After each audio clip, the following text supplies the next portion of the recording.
এটা হচ্ছে 1 নম্বর পয়েন্টগুলো বা লেভেল 1 লেভেল 2 কি আমি একবার বলছিলাম যে এটা খারাপ, এরপরে যেটা দেখাচ্ছি সেটা খুব ভালো, সেটা বলছি না। এটাও খুব ভালো, পরেরটা যেটা দেখাচ্ছি সেটা খুব ভালো। আরেকখানা ভ্যারিয়েশন দেখাচ্ছি, সেটা হচ্ছে আপনাকে এইভাবে ধরতে হবে। রিয়ার ডেল্টের মানে এঙ্গেজ করার জন্য কেবল দিয়ে ফেসফুলের 2 রকমের ওয়ার্কআউট আমি আজকে দেখাচ্ছি। দুটোই আমাদের রিয়ার ডেল্টের জন্য খুবই ভালো। 1 নম্বর আমরা কম বেশি সবাই জানি, একটু উপরের দিকে ধরবেন, বডিটাকে একটুখানি পিছিয়ে নেবেন। কেন নেবেন? কারণ কি লাইন অফ টেনশন এইদিকে, যদি স্ট্রেট লাইন অফ টেনশন হতো তাহলে আমরা স্ট্রেট দাঁড়াতাম, কোনো অসুবিধা হতো না। যেহেতু লাইন অফ টেনশন ওইদিকে, টেকনিক্যালি আমাদের বডি ভাবছে গ্র্যাভিটি ওইদিকে, ওই জন্য আমাদেরকে বডিটাকে একটুখানি পিছনে ক্লিয়ার করতে হবে, এলবোটাকে এরকম করে আপ করতে হবে, ঠিক আছে? ভালো করে গ্রিপটাকে ধরে এলবোটাকে আপ করতে হবে। এইবার আমাদের আইজ বরাবর বা জাস্ট ফোরহেডের এই জায়গাটা বরাবর এটাকে এখানে পুল করতে হবে। হোল্ড করলেন, স্কুইজ করলেন, ফিল করলেন, আপনার রিয়ার ডেল্টে খুব ভালো এঙ্গেজ হচ্ছে, দেন স্লো রিলিজ, ঠিক আছে? এলবোটা কিন্তু নিচে ঘোরা ঢোকালে হবে না, এটা এলবোটাকে এরকম করে উপরে ফ্লেয়ার করে তারপর এটাকে করতে হবে, ঠিক আছে? একদম স্ট্রেট দাঁড়িয়েও করবেন না, কিছু হবে না, কাজের কাজ কিছু। যদি কোনো দিন স্ট্রেট রাখেন এখানে তখন স্ট্রেট দাঁড়ান, কোনো অসুবিধা নেই, বাট আপনাকে আপনার লাইন অফ টেনশনটা বুঝতে হবে। এটা হচ্ছে 1 নম্বর পয়েন্টগুলো বা লেভেল 1 লেভেল 2 কি আমি একবার বলছিলাম যে এটা খারাপ, এরপরে যেটা দেখাচ্ছি সেটা খুব ভালো, সেটা বলছি না। এটাও খুব ভালো, পরেরটা যেটা দেখাচ্ছি সেটা খুব ভালো।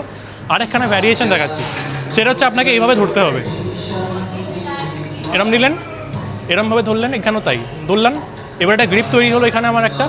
এবার এই গ্রিপটা দিয়ে আমাকে একটা মুভমেন্ট করতে হবে, সেটা হচ্ছে ঠিক একই রকমভাবে যেরকম আমি করেছিলাম এরকম।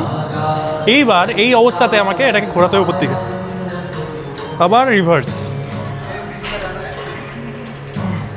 একটা জিনিস মাথায় রাখবে, যখন আপনি এটাকে উপরে ঘোরাবেন, মেক শিওর আপনার এলবোটা একদম 90 ডিগ্রি অ্যাঙ্গেলে রয়েছে।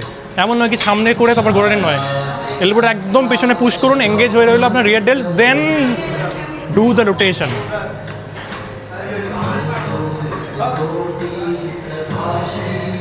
ইনফ্যাক্ট যদি আপনার মনে হয় এইরকমভাবে থেকে মানে এঙ্গেজ অবস্থায় রেখে তাও আপনি এরকম করতে পারেন, কোনো অসুবিধা নেই। আমি এটাকে বারবার এঙ্গেজ করছি দুটো আলাদা আলাদা করে, ঠিক আছে? তো এই দুখানা প্র্যাকটিস করুন। কোনো দিন মনে হয় যদি প্রথমটা করবেন, কোনো দিন যদি মনে হয় সেকেন্ডটা করবেন, দুটোই খুবই ভালো আমাদের রিয়ার ডেল্টের জন্য। রিয়ার ডেল্টের খুব ভালো, তাড়াতাড়ি গ্রো করবে। অ্যান্ড এরকম ধরনের ওয়ার্কআউট আমি আপনাকে প্রত্যেক দিন দিতে থাকবো, 1% করে প্রত্যেকদিন ইম্প্রুভ করতে থাকবেন আপনি। আপনার ফিটনেস গোল যদি বডি গোলদের মতো হিউজ না হয়, অ্যাস্থেটিক হয়ে থাকে, তাহলে আমার এই অ্যাকাউন্টটা অবশ্যই ভালো লাগবে। ডেল্টয়েডের জন্য বেশ কয়েকটা তাবড় যদি ওয়ার্কআউট আপনার চাই, তাহলে এই ভিডিও কমেন্টে দেখুন ডেলস, আর আমি আপনার ডিএমে গিয়ে ডেল্টয়েডের বেশ কয়েকটা তাবড় ওয়ার্কআউট দিয়ে আসবো, বাট তার জন্য অবশ্যই আমাকে ফলো করতে হবে। Thank you so much.